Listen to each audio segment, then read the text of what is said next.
అనకాపల్లి జిల్లాలోని నక్కపల్లిలో హోంమంత్రి వంగలపూడి అనిత క్యాంప్ కార్యాలయం దగ్గర ఘనంగా సీఎం చంద్రబాబు పుట్టినరోజు వేడుకలు జరిగి 75వ పుట్టినరోజు సందర్భంగా 75 కిలోల కేక్ కట్ చేసి శుభాకాంక్షలు తెలియజేశారు హోంమంత్రి. ఈ కార్యక్రమంలో నాయకులు కార్యకర్తలు పాల్గొన్నారు. పేదలకు అన్నదానం ఏర్పాటు చేసి భోజనాలు వడ్డించారు మంత్రి అనిత. ఈ సందర్భంగా ఆమె మాట్లాడుతూ, నాకు దైవ సమానులైన చంద్రబాబు నిండు నూరేళ్లు ఆయురారోగ్యాలతో ఉండాలన్నారు. చంద్రబాబు ఒక విజనరీ లీడర్. చంద్రబాబు హయాంలో మేము పనిచేయడం పూర్వజన్మ సుకృతం. భావితరాల భవిష్యత్ కోసం అలుపెరగని పోరాటం చేస్తున్న యోధుడు అని మంత్రి వంగలపూడి అనిత అన్నారు.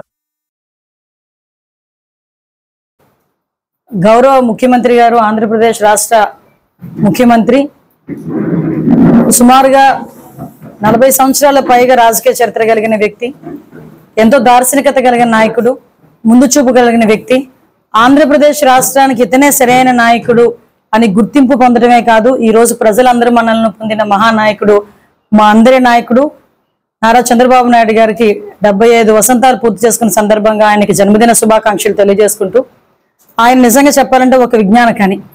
ఆయన రాజకీయ దురంధరుడు అనాలన్నా, రాజకీయ చాణక్యుడు అనాలన్నా ఆయన్నే మనం ఎగ్జాంపుల్ గా చూపించుకునే పరిస్థితి కనిపిస్తా ఉంది.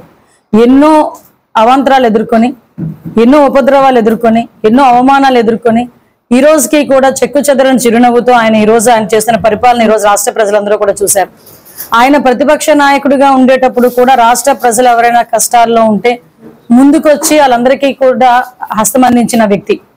అప్పుడు కర్నూలులోని వరదలు కాకినాడలో వరదలు జరిగినప్పుడు, కోనసీమలో వరదలు జరిగినప్పుడు కూడా ఆయన ప్రతిపక్షంలో ఉన్నప్పటికీ కూడా సుమారుగా అప్పట్లోనే 5 కోట్ల విలువైన భోజన సామాగ్రి, బట్టలు అవన్నీ కూడా పంచిపెట్టిన పరిస్థితి.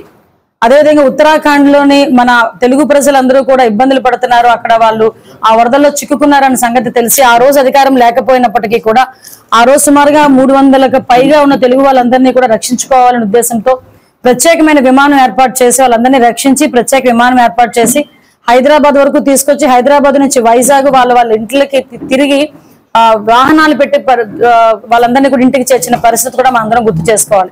ఇంకా అధికారంకి వచ్చిన తర్వాత అయితే ఆయన ఎన్నో హడిల్స్ ని ఎదుర్కొన్నారు, అదేవిధంగా ఎన్నో డిజాస్టర్స్ ఆయన ఎదుర్కొన్నారు. మనకు అందరికీ తెలుసు హుద్హుద్ తుఫాన్. ఆ రోజు నేను ఎమ్మెల్యేగా ఉండి ఆ రోజు కూడా నేను చూశాను. అంటే ఒక ముఖ్యమంత్రికి ఒక ఇంత పెద్ద బంగ్లా ఉండాలి, అదేమీ కాదు.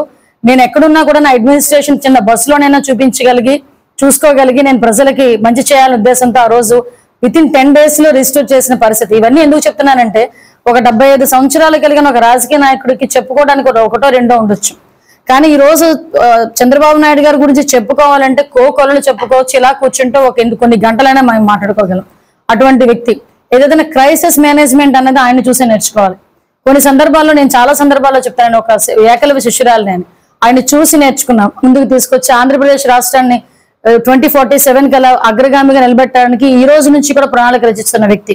అన్నిటికీ మించి ఈ రోజు ప్రజల భాగస్వామ్యంతో P4 విధానంతో ఒక బంగారు కుటుంబాన్ని ఏర్పాటు చేసి మార్గదర్శనం ముందుకు తీసుకొచ్చి ఆ కుటుంబాన్ని గవర్నమెంట్ పరంగా ఎంతవరకు ఆదుకోగలం, ప్రైవేట్ పరంగా వాళ్ళు ఎంతవరకు ఆదుకోగలరు అనే నిర్ణయంతో ఈ రోజు ఇది ఒక పూర్వజన్మ సుకృతం కింద భావిస్తూ రాజకీయ నాయకులుగా మమ్మల్ని అందరినీ కూడా తీర్చిదిద్దే క్రమంలో